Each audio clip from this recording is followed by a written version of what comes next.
Mais d'abord, nous retrouvons Eugénie Bastier. Bonjour Eugénie. Bonjour Dimitri, bonjour Anissa. Bonjour Eugénie. Vous souhaitez, Eugénie, revenir ce matin sur cette phrase d'Éric Piolle, le maire de Grenoble, qui a fait polémique. Oui, un homme a été abattu de 2 balles alors qu'il tentait d'empêcher l'auteur d'un accident de la route de s'enfuir.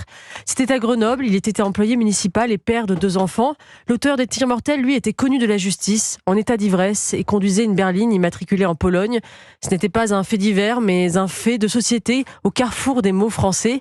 Et Éric Piolle, le maire de la ville depuis 10 ans, a eu ces mots pour qualifier ce drame. Nous savons que personne n'est à l'abri d'une balle perdue. Balle perdue. Même sortie de son contexte, la formule a choqué. Beaucoup d'élus se sont indignés. Éric Piolle, lui, s'est défendu d'une fake news inventée de toutes pièces par l'extrême droite. Alors effectivement, dans la suite de l'extrait, Éric Piolle se montre ému par ce drame, mais on est frappé par l'incapacité de l'élu à trouver les mots simples et justes qui conviennent à cette situation. Il évoque un décérébré, accuse la diffusion des armes dans la société française d'être responsable de ces accidents dramatiques. Le problème est qu'à Grenoble, les armes se diffusent partout, sauf dans la police municipale, qui continue de se voir privée d'armes à feu. Ce qui est en cause, c'est donc moins le mot malheureux d'un édile que son bilan désastreux. Vous voulez parler du bilan sécuritaire d'Éric Piolle. Oui, la sécurité n'a jamais vraiment été la priorité d'Éric Piolle. En 2014, lorsqu'il a été élu, il promettait de revendre les caméras de vidéosurveillance de sa ville, qu'il jugeait inefficaces contre la délinquance.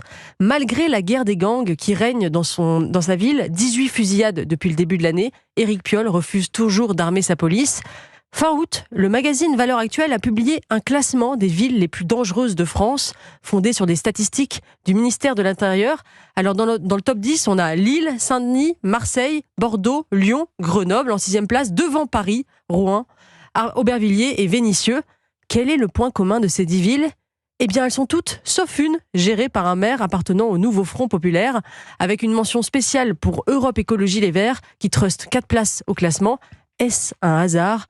Non, voilà ce qui arrive lorsque des élus s'enferment dans la culture du déni. Alors, c'est quoi cette culture du déni ?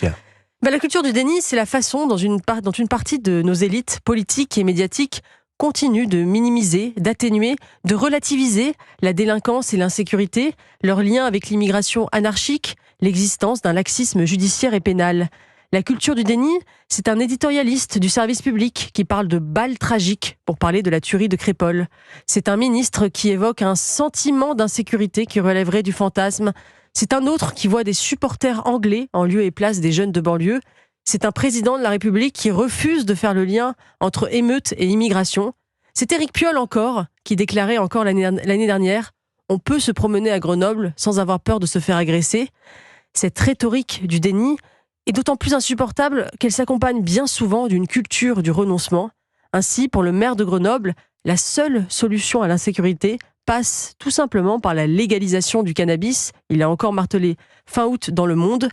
On n'a pas besoin de hashish pour trouver ce programme hallucinant.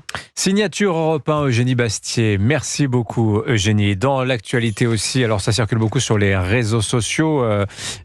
Sébastien Delogu, le député de la France Insoumise, hier, il faisait partie de la commission qui auditionnait Bruno Le Maire. Et donc, il a lu un moment un petit texte avec quelques difficultés. On en rira tous ensemble tout à l'heure dans le zapping politique avec Dimitri Vernet. Ce sera juste après la revue de presse d'Olivier Delagarde qui, lui, lit très bien son texte. À tout de suite, 8h38.